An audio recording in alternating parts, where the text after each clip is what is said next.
You're watching the local news network Durango. I'm Deborah Uroda, sitting in for Wendy Graham-Settle.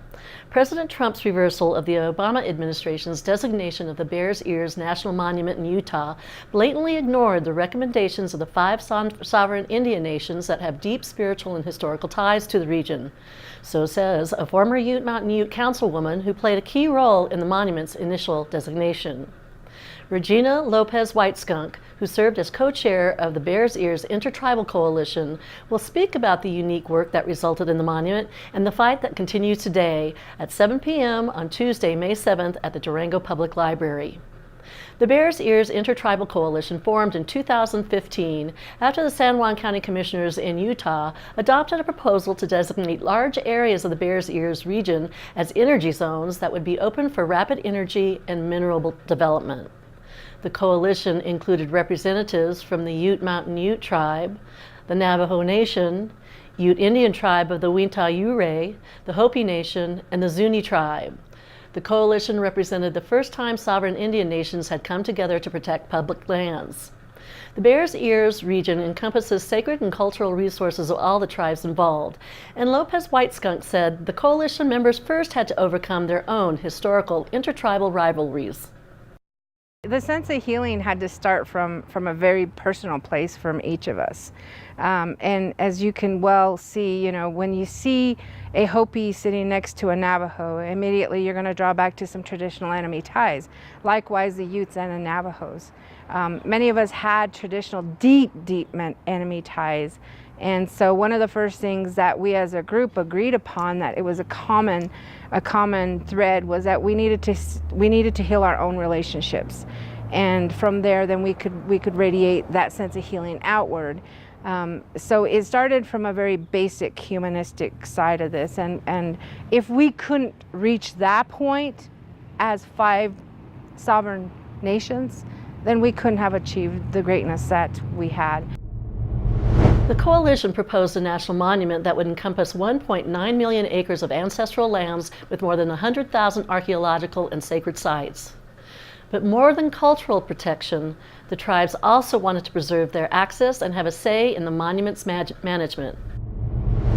It was no longer a part of anybody's territory or reservations. It was outside of those boundaries.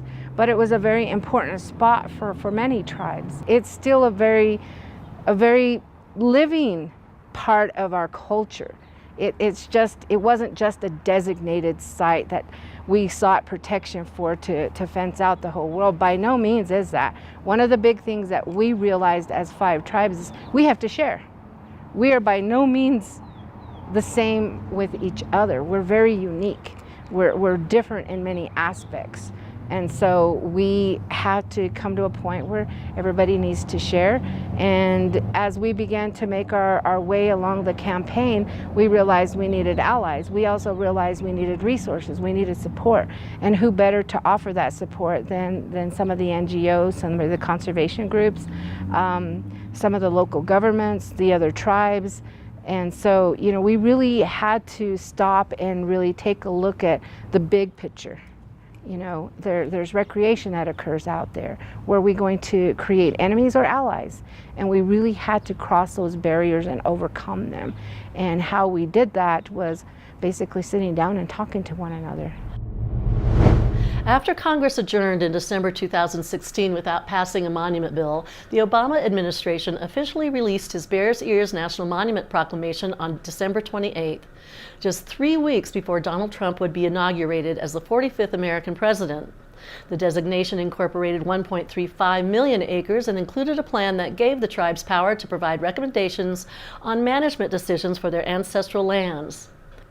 The April following the inauguration, Trump issued an executive order directing the Interior Secretary to review the Bears Ears National Monument designation to ensure that it had received adequate public participation.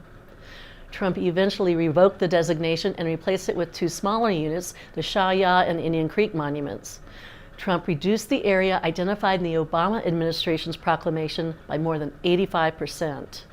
It was devastating. I personally, as one of the former co-chairs, spent a lot of time spent many, many days, many weeks in the Washington, D.C. area, the White House, working with the administration, the Department of Interior, developing relationships. And when things began to become disturbed, dismantled, and disgruntled with the people out of decisions, it was something that I took very personal. Today, Trump's revocation is the subject of a federal lawsuit filed by the Native American Rights Fund and conservation organizations that have argued that Trump's actions are illegal because only Congress has the right to revoke a monument designation. In the meantime, Lopez White Skunk says she'll continue her advocacy for the original Bears Ears Monument. I'm here to serve, and if I can help by better educating people and helping people understand what my people are like, we're just human beings. But we also have a tendency that when something gets disturbed, we might react like mama bears. And that's kind of the position that my people have really been kind of pitted in. And when we look at the amount of area that we're able to access, we can only really access a very small portion of what we traditionally and customarily used to access. Once again, Lopez White Skunk will speak at 7 p.m. on Thursday, May 7th at the Durango Public Library. Her presentation is free and open to the public. Thanks for watching this edition of Local News Network Durango. If you'd like this story and want to watch it again, visit our website at durangotv.com, where you'll also find an archive of our past stories. I'm Deborah Uroda for Local News Network Durango.